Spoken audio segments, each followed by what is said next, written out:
So hello everyone, I am Rajat and I am studying in class 11th। So friends, आज की video में हम discuss करने वाले हैं क्लास 10 साइंस का chapter number 2 which is acids, basis and salts. और ये वीडियो में हम इस पूरे चैप्टर की वन शॉट रिवीजन करने वाले हैं। 10 से 15 मिनट में पूरा चैप्टर सारे कंसेप्ट में आपको रिवाइज करवा दूंगा। जितने भी रिएक्शन है वो हम देखने वाले हैं, जिसमें से क्वेश्चन भी पूछे जाते हैं। तो इस वीडियो का एक भी सेकंड स्किप मत करना, क्योंकि इसका हर एक सेकंड बहुत ही ज्यादा इंपॉर्टेंट है और कहीं से भी क्वेश्चन आ जाएगा। तो स्टार्ट करते हैं। सबसे पहले एसिड्स क्या होते हैं। देखो, एसिड्स ऐसे सब्सटेंस होते हैं जो अपने एक्वस सॉल्यूशन में H+ आयंस रिलीज करते हैं, डिसोशिएट करते हैं। H+ आयन यानी कि हाइड्रोजन के पॉजिटिव आयंस रिलीज करते हैं। इनकी कुछ फिजिकल प्रॉपर्टीज देख लेते हैं, इसमें से क्वेश्चन आता है। सो इनका टेस्ट कैसा होता है? सोर टेस्ट होता है। सोर यानी कि खट्टा टेस्ट होता है। आप नींबू पानी पीते हो, नींबू का टेस्ट कैसा होता है? खट्टा होता है, सोर टेस्ट होता है। वैसे ही ये जो एसिड्स होते हैं इनका भी टेस्ट सोर होता है। सॉल्युबल इन वाटर होते हैं, वाटर में घुल मिल जाते हैं। Conducts electricity in aqueous solution. क्यों इलेक्ट्रिसिटी कंडक्ट करते हैं? क्योंकि ये अपने एक्वस सॉल्यूशन में आयंस रिलीज करते हैं और आयंस ही तो रिस्पांसिबल होते हैं इलेक्ट्रिसिटी कंडक्ट करने के लिए। ये बात आपको पता होनी चाहिए। तो ये इलेक्ट्रिसिटी को भी कंडक्ट करते हैं। Turns blue litmus to red, बहुत इंपॉर्टेंट पॉइंट। लिटमस क्या है? एक इंडिकेटर है। इसके बारे में आगे डिस्कस करने वाले इंडिकेटर्स क्या होते हैं। लेकिन यहाँ पे अभी आप क्या ध्यान देखो कि जो एसिड्स है वो ब्लू लिटमस पेपर, एक पेपर होता है लिटमस का, उसका कलर अगर ब्लू होगा, उस ब्लू लिटमस पेपर को आप एक एसिड में डिप करोगे, डुबाओगे, तो उसका कलर ब्लू से रेड में चेंज हो जाएगा। ठीक है, रेड में चेंज होगा। थोड़ा इसको ऐसे याद रखो, एसिड का होता है, थोड़े एसिड का खतरनाक सा नाम है एसिड्स, तो यहाँ पे वो रेड में चेंज हो है। रेड थोड़ा खतरनाक कलर होता है, तो आप ऐसे याद रख सकते हो। मैंने भी ऐसे याद किया था। अब स्ट्रॉन्ग एसिड क्या होता है? Completely dissociated to hydronium ions. अब देखो, जो H+ आयंस रिलीज होते हैं वो इंडिपेंडेंट फॉर्म में एग्जिस्ट नहीं कर सकते वाटर में, इसीलिए वो हाइड्रोनियम आयंस की फॉर्म में एग्जिस्ट करते हैं। और स्ट्रॉन्ग एसिड क्या होते हैं? ऐसे एसिड जो अपने एक्वस सॉल्यूशन में ज्यादा हाइड्रोनियम आयंस डिसोशिएट करते हैं, ऐसे एसिड्स को हम स्ट्रॉन्ग एसिड्स कहते हैं। और वीक एसिड्स क्या होंगे? इसका अपोजिट, जो कम मात्रा में हाइड्रोनियम आयंस डिसोशिएट करते हैं। So these are known as weak acids. आगे बढ़ते हैं, डिस्कस करते हैं बेसिस के बारे में। अब देखो, एसिड्स का टेस्ट कैसा होता है? खट्टा होता है, सोर टेस्ट होता है। अब जो बेसिस है उनका टेस्ट क्या होता है? कड़वा होता है। अब देखो यहाँ पे फिजिकल प्रॉपर्टीज क्या है? बिटर इन टेस्ट, बिटर यानी कि कड़वा टेस्ट होता है। स्लिपरी इन टच यानी कि आप साबुन में क्या होता है? बेस ही प्रेजेंट होता है, NaOH, सोडियम हाइड्रोक्साइड, जो कि एक बेस है। तो साबुन क्या होता है? स्लिपरी होता है टच में। सो ये इसकी एक प्रॉपर्टी है। Turns red litmus to blue. हमने क्या पढ़ा? एसिड क्या करते हैं? ब्लू लिटमस को रेड में चेंज करते हैं। बेसिस क्या करते हैं? रेड लिटमस को ब्लू में चेंज कर देते हैं। तो यहाँ पे रेड से ब्लू यानी कि बेस से थोड़े कम खतरनाक है, ऐसे आप याद रखो इसको। ठीक है, turns red litmus to blue. Some bases get dissolved in water alkali. अब देखो, हर एक बेस पानी में डिसॉल्व नहीं होता है। जो बेस पानी में डिसॉल्व होता है उसे हम क्या कहते हैं? एल्कली कहते हैं। ठीक है, तो ये भी आपका एक न्यू टर्म हो गया। स्ट्रॉन्ग बेस क्या होता है? कंप्लीटली आयोनाइज्ड इन वाटर, यानी कि जो कंप्लीटली आयंस डिसोशिएट कर देता है पानी में, ऐसे बेसिस को हम स्ट्रॉन्ग बेस कहते हैं, जो ज्यादा आयंस रिलीज करते हैं। अब यहाँ पे आप पूछोगे कौन से आयंस रिलीज करते हैं जो बेसिस होते हैं वाटर में, तो उसका आंसर है OH- यानी कि हाइड्रो ऑक्साइड के नेगेटिव जो आयंस है वो बेसिस रिलीज करते हैं इन द एक्वस सॉल्यूशन। याद रखना इसको। ठीक है, वीक बेस। वीक बेस क्या होता है? इनकम्प्लीटली आयोनाइज्ड इन वाटर, यानी कि वो पूरी तरह से आयोनाइज्ड नहीं होते हैं, ज्यादा आयंस वो डिसोशिएट नहीं करते वाटर में, उसे हम कहते हैं वीक बेस। आगे बढ़ते हैं, बात करते हैं इंडिकेटर्स के बारे में। इंडिकेटर्स क्या होते हैं? इंडिकेटर्स ऐसे सब्सटेंस होते हैं जो हमें इंडिकेट करते हैं कि गिवन सॉल्यूशन या गिवन सब्सटेंस एसिड है या फिर बेस है। अब आप पूछोगे कैसे इंडिकेट करते हैं, तो उसका अलग अलग तरीका, जैसे कि ये, जैसे एग्जांपल लेते हैं लिटमस पेपर। लिटमस पेपर क्या करता है? वो कलर चेंज करके इंडिकेट करता है कि गिवन सब्सटेंस एक एसिड है या फिर बेस है। अगर रेड लिटमस ब्लू में चेंज हुआ है तो सब्सटेंस क्या होगा? बेस होगा। अगर ब्लू लिटमस रेड में चेंज हुआ है तो सब्सटेंस क्या होगा? एसिड होगा। तो ऐसे सब्सटेंसेस को हम क्या कहते हैं? इंडिकेटर्स कहते हैं। अब यहाँ पे कुछ एग्जांपल है, इसमें से क्वेश्चन आता है कि जैसे कि फॉर एग्जांपल पूछ रहे हैं मिथाइल ऑरेंज का कलर बेस में क्या होता है? आंसर होगा येलो। फिनोल्फथालीन का कलर एसिड में क्या होता है? कलरलेस होता है। तो क्वेश्चन बन सकता है, ये टेबल आप देख सकते हो। तो लिटमस पेपर एसिड में क्या होता है? रेड कलर का हो जाता है। जब ब्लू लिटमस को एसिड में डालोगे वो रेड में चेंज हो जाएगा। और बेस में क्या होता है? बेस में रेड वाला जो लिटमस है वो ब्लू में चेंज हो जाता है। मिथाइल ऑरेंज का कलर एसिड में क्या होता है? पिंकिश रेड होता है, बेसिस में येलो कलर होता है। फिनोल्फथालीन का नॉर्मली जो कलर होता है वो कलरलेस होता है। और जब हम उसे एसिड में डालते हैं तब उसका कलर कलरलेस ही रहता है कि कुछ चेंज नहीं आता। लेकिन जब हम फिनोप्थलीन को बेस में डालते हैं तो तब उसका कलर पिंक में चेंज हो जाता है। ठीक है, तो यहाँ पे इंडिकेटर से क्या कर रहे हैं, वो आपको इंडिकेट कर रहे हैं कलर में चेंज लाके कि गिवन सब्सटेंस एसिड होगा या फिर वो एक बेस होगा। अब ऑल फैक्टरी इंडिकेटर्स की बात करते हैं। ऑल फैक्टरी शब्द का मतलब होता है स्मेल से रिलेटेड। जैसे कि हमारा जो नोज है उसमें ऑल फैक्टरी ग्लैंड्स प्रेजेंट होते हैं। ऑल फैक्टरी ग्लैंड्स क्या होते हैं, हमें स्मेल बताते हैं। कोई चीज जैसे स्मेल आती है ना, कोई भी जैसे मम्मी खाना बना रही होती है तो हमें स्मेल आ जाती है कि भाई आज तो ये सब्जी बनी, आज तो कुछ भी बना है, तो वही उसी से रिलेटेड है। जैसे कि इंडिकेटर्स की बात करें तो देखो ऑनियन एक्सट्रैक्ट क्या है, ये एक ऑल फैक्टरी इंडिकेटर है। कैसे, देखो एसिड में जो एसिड में अगर आप ऑनियन एक्सट्रैक्ट डालोगे तो वो अपनी स्मेल को रिटेन कर लेगा, यानी कि जो उसकी स्मेल है वो वैसी की वैसी रहेगी।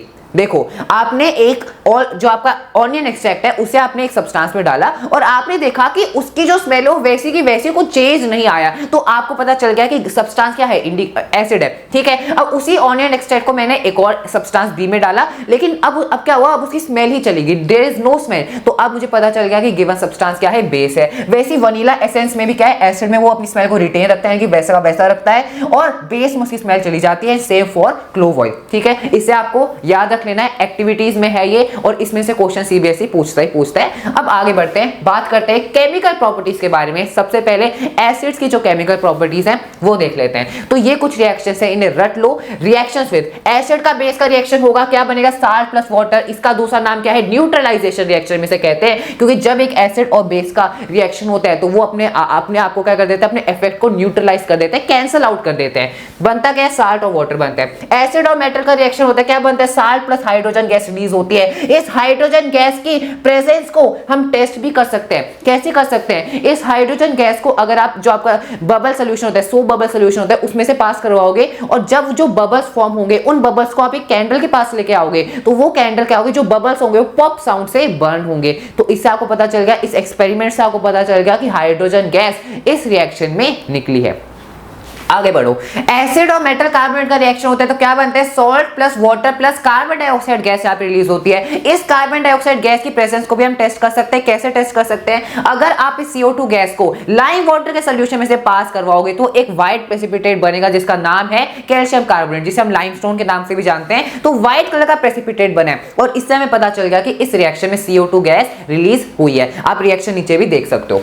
अगला, एसिड प्लस मेटल बाइकार्बोनेट, इसके भी सेम प्रोडक्ट से आप देख सकते हो। एसिड प्लस मेटल ऑक्साइड क्या देता है, सॉल्ट प्लस वाटर देता है। एंड ये आपके कुछ 5 इंपॉर्टेंट रिएक्शन है जिसमें सवाल आता है। इसका एक एक एग्जांपल जो आपको एनसीईआरटी में दिया है वो भी आपको याद कर लेना है। आगे बढ़ते हैं, अब बात करते हैं केमिकल प्रॉपर्टीज ऑफ बेसिस। तो इसके 3 रिएक्शन है, पढ़ लेते हैं जल्दी से। बेस प्लस एसिड क्या देता है, सॉल्ट प्लस वाटर देता है। ये तो सेम रहेगा, एसिड प्लस बेस हो या बेस प्लस एसिड हो, it will give you salt plus water. Base plus metals का रिएक्शन में क्या बनता है, सॉल्ट प्लस हाइड्रोजन गैस यहाँ पे रिलीज होती है एंड इसकी प्रेजेंस को भी हम टेस्ट कर सकते हैं, वही सेम प्रोसेस है। ठीक है, base plus non metallic oxide में क्या बनता है, सॉल्ट प्लस वाटर बनता है। ये रिएक्शन आपको याद रखना है, इनका एक एक एग्जांपल भी आपको याद होना चाहिए। आगे बढ़ो, अब बात करते हैं पीएच स्केल के बारे में। ये बहुत इंपॉर्टेंट टॉपिक है। पीएच स्केल क्या है, पीएच स्केल बेसिकली पीएच, यहाँ पे पी का मतलब है पोटेंस और ये एक जर्मन वर्ड है जिसका असली में क्या मतलब है, इट्स मीनिंग इज पावर। यानी कि यहाँ पे एक एसिड या फिर एक बेस की स्ट्रेंथ को हम कैसे डिटरमाइन कर सकते हैं वो हमें पीएच स्केल बताता है। अब देखो पीएच स्केल की डेफिनेशन आप देख सकते हो, a scale for measuring the hydrogen ion concentration in a solution.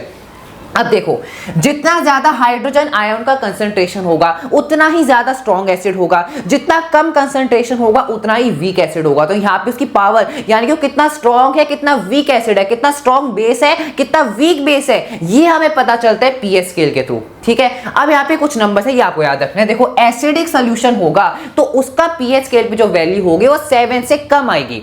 क्या बोला मैंने, अगर सोल्यूशन एसिडिक होगा तो पीएच स्केल पे उसकी जो वैल्यू होगी वो 0 से लेके 7 के बीच में आएगी। 7 आएगी तो न्यूट्रल सोल्यूशन होगा।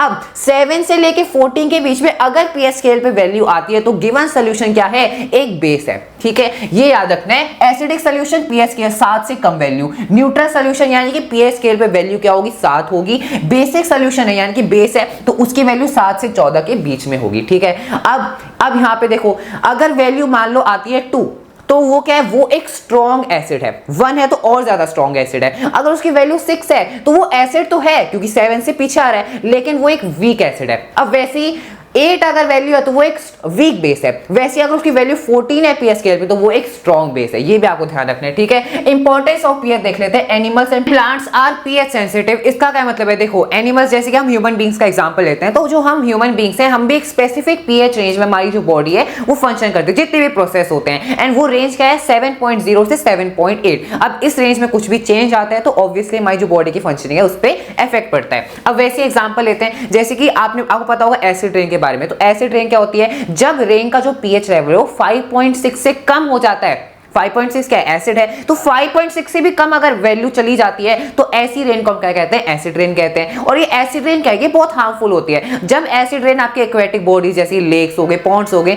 उसमें जाती है तो उससे जो एक्वेटिक लाइफ है उन पे इसका डायरेक्ट इफेक्ट पड़ता है, ठीक है। पीएच और सॉइल की बात करते हैं, जो सॉइल है उसका भी पीएच लेवल होता है, क्योंकि जो प्लांट्स हैं वो अपने सारे न्यूट्रिएंट्स कहां से लेते हैं, वो सॉइल से अपने सारे न्यूट्रिएंट्स लेते हैं, और इसलिए जो पीएच लेवल है वो भी सॉइल का फिक्स्ड होता है। अगर ज्यादा एसिडिक है तो उसमें वो बेस डालते हैं, जो फार्मर्स होते हैं वो बेस डालते हैं ताकि वो न्यूट्रलाइज हो जाए। अगर जो सॉइल का पीएच है वो ज्यादा ही बेसिक है तो उसमें वो एसिड एंटर करते हैं, क्योंकि हमें पता है एसिड और बेस का रिएक्शन क्या है, इसे हम न्यूट्रलाइजेशन रिएक्शन कहते हैं, ठीक है। तो pH of soil is also fixed. अब बात करते हैं pH of our digestive system की। तो देखो अब हमारे डाइजेस्टिव सिस्टम में जो एक एसिड प्रेजेंट होता है, ये हम लाइव प्रोसेसेस में इन डिटेल पढ़ेंगे, HCl एसिड प्रेजेंट होता है। अब जब ये जो हाइड्रोक्लोरिक एसिड है ये ज्यादा मात्रा में रिलीज हो जाता है हमारे स्टमक में, इसका यूज क्या होता है, ये आपके फूड के डाइजेशन में हेल्प करता है। अब जब ये ज्यादा मात्रा में रिलीज हो जाता है तो तब हमें पेन होता है, स्टमक पेन, जब हम कहते हैं पेट दर्द हो रहा है, तो इसका रीजन यही है कि जब ज्यादा मात्रा में HCl एसिड रिलीज हो जाते हैं। अब हमें क्या करना है, इस HCl के एसिड के जो इफेक्ट है इसको न्यूट्रलाइज करना है। तो एसिड के इफेक्ट को न्यूट्रलाइज करने के लिए हम किसका यूज करते हैं, बेस का यूज करते हैं, तो इसलिए फिर हम बेस कंज्यूम करते हैं। इसका एक एग्जांपल आपको याद करना है, which is milk of magnesia, यानी कि मैग्नीशियम हाइड्रोक्साइड, ये हम कंज्यूम करते हैं। ये एक बेस है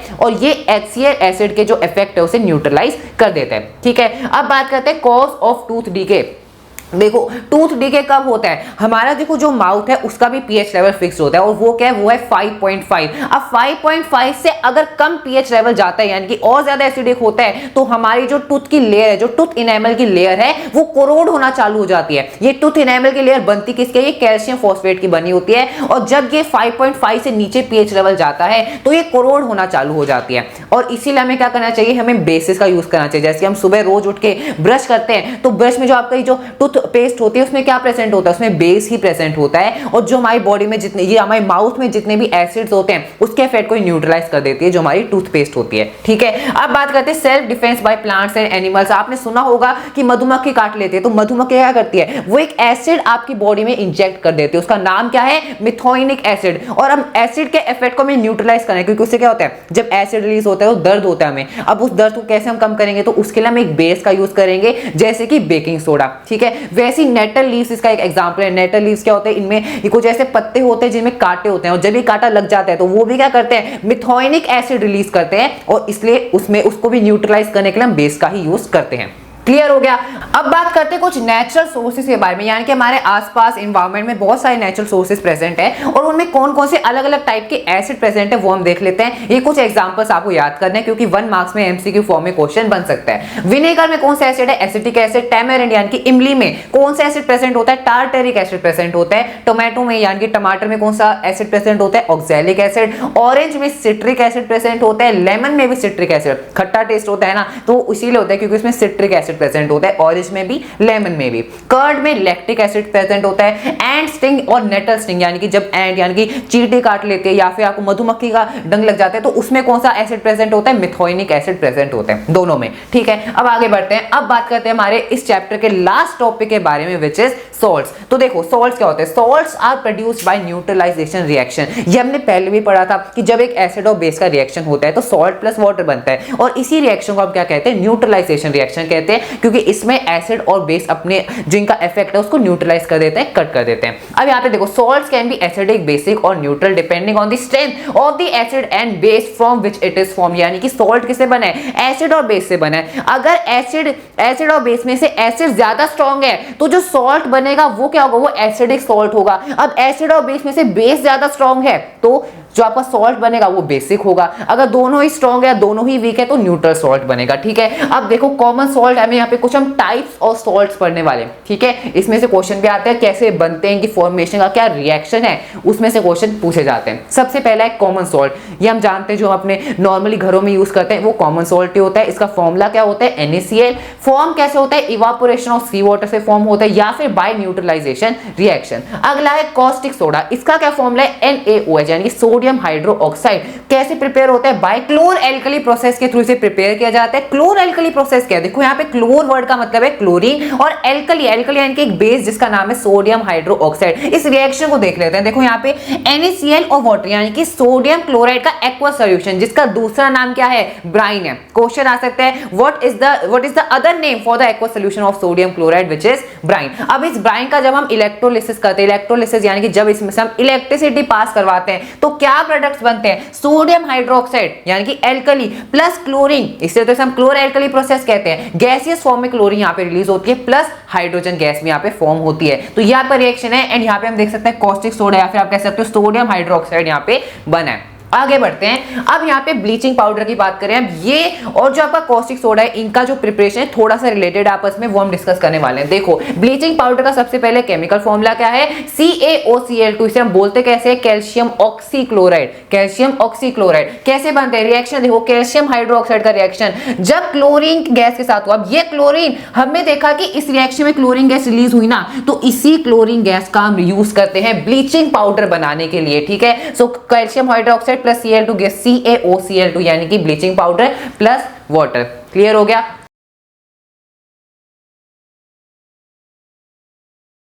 अब बात करते हैं बेकिंग सोडा के बारे में। तो बेकिंग सोडा का केमिकल फॉर्मूला क्या है, बेकिंग सोडा देखो ये नाम आपने सुना होगा, किचन में भी हम बेकिंग सोडा रखा होता है हमारे, तो उसका केमिकल फॉर्मूला होता है NaHCO3 यानी कि सोडियम हाइड्रोजन कार्बोनेट। याद होना चाहिए। बनता कैसे है, इसका भी रॉ मटेरियल क्या है, तो यहाँ पे सोडियम क्लोराइड ऐसा रॉ मटेरियल यूज हुआ है प्लस NH3 यानी कि ammonia plus H2O plus CO2 gives NaHCO3 plus NH4Cl and ये है आपका बेकिंग सोडा।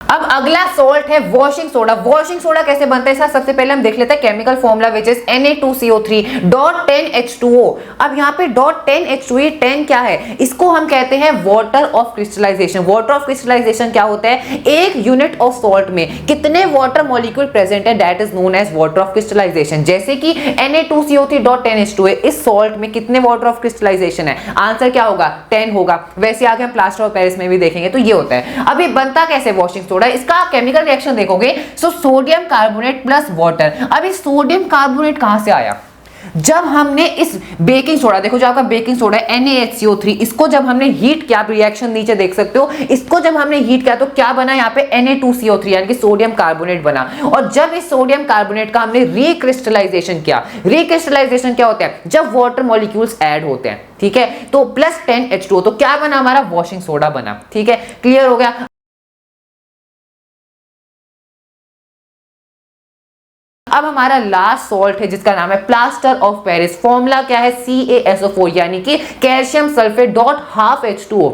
इसका वाटर ऑफ क्रिस्टलाइजेशन क्या होगा, नीचे कमेंट बॉक्स में बताना, देखते हैं फ्रेंड्स इसका सही आंसर करेंगे। अब इसका रिएक्शन देख लेते हैं, CaSO4 यानी कैल्शियम सल्फेट डॉट 2H2O। यहाँ पे क्या है, दो वाटर ऑफ क्रिस्टलाइजेशन है। जब हमने इसको हीट किया 373 केल्विन, इसका क्या मतलब है, सेल्सियस में कन्वर्ट कर लो ना, 273 केल्विन में 0 डिग्री सेल्सियस होता है, तो 373 केल्विन में 100 डिग्री सेल्सियस होगा। तो जब हम इसे हीट करते हैं तो क्या बनते हैं, CaSO4.1 हाफ H2O। ये क्या है, यही आपका प्लास्टर ऑफ पेरिस है।